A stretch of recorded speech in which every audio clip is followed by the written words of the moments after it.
outro grande pensador que é sempre citado, tal, é o Ulrich Beck, né? E eu queria também ouvir sua opinião sobre como é que o pessoal interpreta os entendimentos do Beck sobre sociedade de risco, né? Se é ponderado ou não. Fica à vontade aí, Luciano. O que você entende aí sobre o Ulrich Beck e sua interpretação pelo direito brasileiro? Tá bom, vamos lá. O Beck, primeira coisa, vamos contextualizar também. O Beck é um sociólogo, tá? E ele foi o criador e o desenvolvedor do conceito da sociedade de risco que a gente vê sendo aplicada à torta e direito em muitas decisões, em muita doutrina, fundamentando muita coisa. A influência dele, então, portanto, é absolutamente inegável, né? Muita gente justifica condutas de precaução e uso mais forte de um princípio da precaução porque vivemos numa sociedade de risco, né? Só que o que a gente precisa contextualizar também? Primeiro, a teoria da sociedade de risco do Beck, o primeiro livro dele, que é esse aqui, tem alguns livros que vão para você, eu dou, que eu não tenho não, porque o meu é a visão, é o eletrônico. Mas o Beck, que é o primeiro livro dele, está todo marcadinho aqui, ele foi escrito em 1986. Em 1986, a gente ainda vivia uma situação de Guerra Fria. Então, a gente precisa contextualizar isso, historicamente, sabe? E como era a visão da proteção ambiental até lá em 86. Então, assim, ele tem um segundo livro que eu li também, e aí do Beck eu posso falar um pouquinho mais, porque ele tem 3 livros que eu li que eu conheço dele. Tem um segundo livro dele, que é esse aqui, que é a Sociedade de Risco Mundial, que é mais recente. É muito bom também. E tem um terceiro livro dele, que é uma obra inacabada, né? Porque, na verdade, ele foi finalizado pelos discípulos do Beck, ele não chegou a finalizar o livro, que é esse aqui, A Metamorfose do Mundo. Esse é o mais novo de todos, é o mais recente. É muito bacana esse livro. Esse eu não conheço, não. Tá. É muito bom. Legal. É muito bom. E eu acho que é um livro que, na verdade, a gente só vai entender de verdade daqui a alguns anos, tá? Eu acho que o Beck tem essa capacidade de projetar o futuro que a gente não consegue ainda ver. A gente vai conseguir ver mais para frente. Mas são livros muito interessantes. Então, a sociedade de risco, como ela é descrita por Beck, a gente às vezes vê no direito brasileiro ele ser lido como algo que justifica uma não ação, né? Justifica uma precaução exacerbada, justifica um não implementar um empreendimento, justifica uma não ação. E isso foi contemplado por Beck no livro dele sobre a sociedade de risco, mas não nessa conotação positiva que a gente às vezes dá aqui. Quando Beck fala da sociedade de risco, o que ele chama atenção? Primeiro que ele diz que a sociedade de risco sucedeu à sociedade de classes, né? Então ele fala que a sociedade de classes ela era pautada por um desejo de equidade, por um desejo social de igualdade. Enquanto que a sociedade de risco ela se pauta por uma busca por segurança, tá? Então ela é pautada no medo, né? O medo da insegurança, o medo ele chama de solidariedade do medo, né? Então o medo pela falta de segurança, o receio, isso é o que acaba sendo o conceito dominante na sociedade de risco.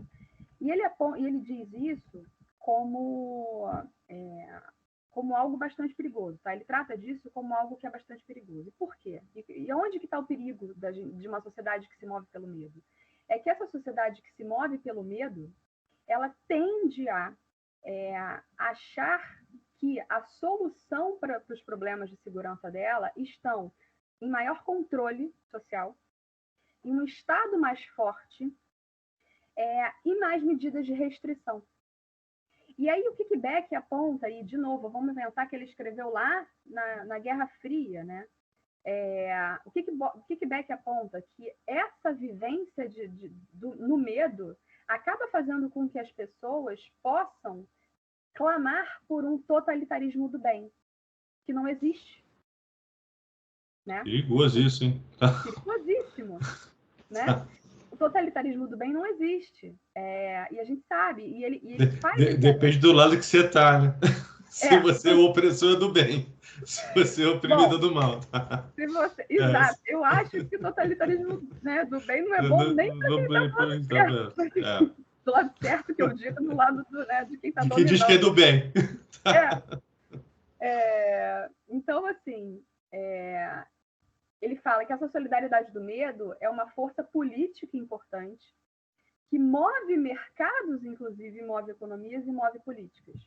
E o que ele fala, e aí especificamente sobre os aspectos ambientais e sobre a perspectiva ambiental? Que a gente acaba vivendo uma situação em que a ciência aponta o risco, né? Esse risco ele é percebido pela sociedade de uma maneira talvez muito mais forte do que seria há anos atrás, né? Do que seria na sociedade de classes, em que você não tinha tanta mediatização, em que você não tinha tanta informação circulando. E hoje, ao invés de os afetados pelo risco, ou os afetados pelos danos, irem buscar os especialistas de risco, são os especialistas de risco, os cientistas, que definem quem são os afetados. Né?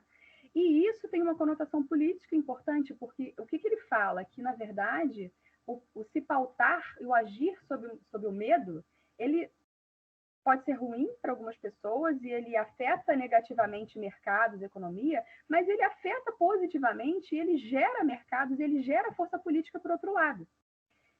Então, um outro risco que ele aponta, e ele cita o exemplo do DDT, tá? Lá da Rachel Carson e tal. Nossa, da Primavera Silenciosa. Da Primavera Silenciosa. E o que ele fala? Ele fala o seguinte, que a ciência, se a ciência eventualmente evoluiu, né? Chegou num determinado momento, apontou aquilo como um grande risco.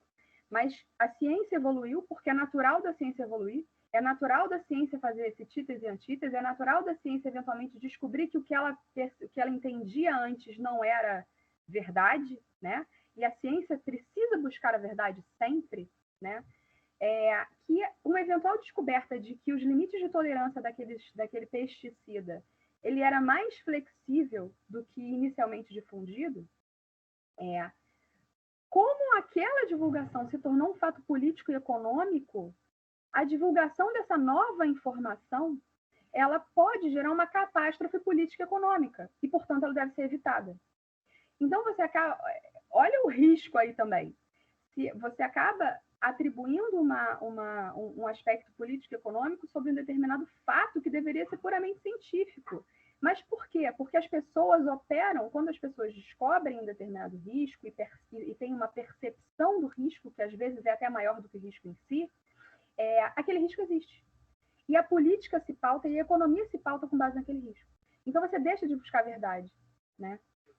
Então isso é uma preocupação muito grande que eu acho que a gente vive no direito ambiental. E assim, sem querer criar polêmica, mas já criando, a gente vê um pouco isso com mudanças climáticas. A gente percebe no nosso meio, no nosso mundo, que assim, mudanças climáticas é um tema que está tão absolutamente difundido como um grande risco que todos os cientistas, e existem, tá? Todos os cientistas que hoje se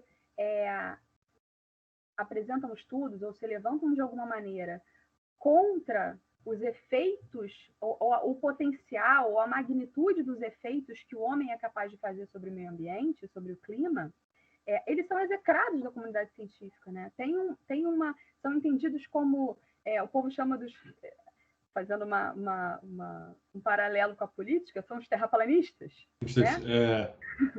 São aquelas pessoas que não entendem de ciência e que, na verdade, a dialética faz parte da ciência. Então, a gente, ao invés de simplesmente execrar e afastar, deveria ser acolhido, né? E ser feito esse contraponto para, de fato, se chegar na verdade. Esse é o objetivo, né, maior, e deveria ser o objetivo maior. Mas, numa sociedade de risco, uma sociedade pautada pela percepção do risco, que nem o risco é o risco necessariamente, às vezes a gente não consegue mais fazer isso. Então, o Beck, quando fala da sociedade de risco, ele alerta para os perigos da sociedade de risco. E a gente não vê isso no direito brasileiro. Né? A gente vê o uso da expressão sociedade de risco para fundamentar justamente o que Beck dizia que era um perigo. Sim, né? Que é o discurso único sem dialética, não ação. Né? Que é o uso do princípio da precaução de forma exacerbada para paralisar tudo. Né? Essa interpretação do princípio da precaução como algo que deve ser não agir, quando na verdade o princípio da precaução também não é isso. né? Entendi. Enfim, eu acho que é isso. Eu acho que de Beck também, eu acho que talvez a gente... o que é muito importante, de novo, né? Voltando no ponto inicial, a gente precisa ler os livros.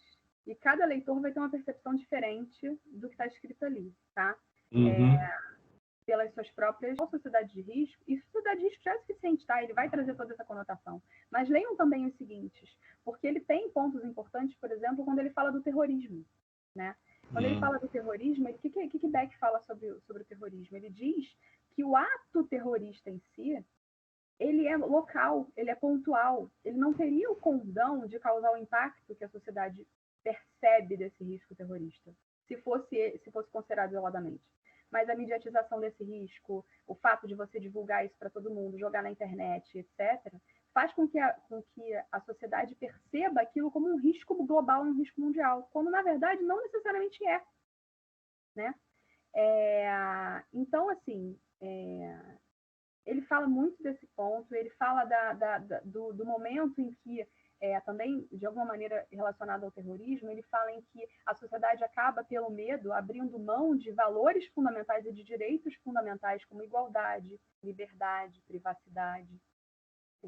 E isso é muito real e a gente precisa pensar. E no último livro do Metamorfose, eu vou falar bem rapidinho dele, só porque ele é um livro que eu acho que é bastante interessante também, ele trata como uma realidade. Ele trata, por exemplo, de mudanças climáticas como uma realidade.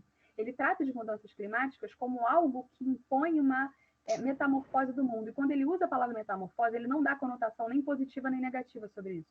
Então, ele diz que metamorfose simplesmente é. Ele cita a borboleta. A lagarta, tem um trecho que é muito interessante, que ele fala assim, a lagarta não sabe, quando ela está no casulo, que ela vai virar uma borboleta. Mas a gente sabe. Então, o mundo e a sociedade como a gente vive, a gente talvez esteja nesse momento lagarta. A gente não sabe o que será, mas será. Isso pode ser positivo ou negativo. Enfim, Entendi. Não. Uma conotação. Não, impressionante. Não, e você falando algumas coisas me fez lembrar de outros pensadores também, que aí eu, caso a terceira pergunta, queria te fazer.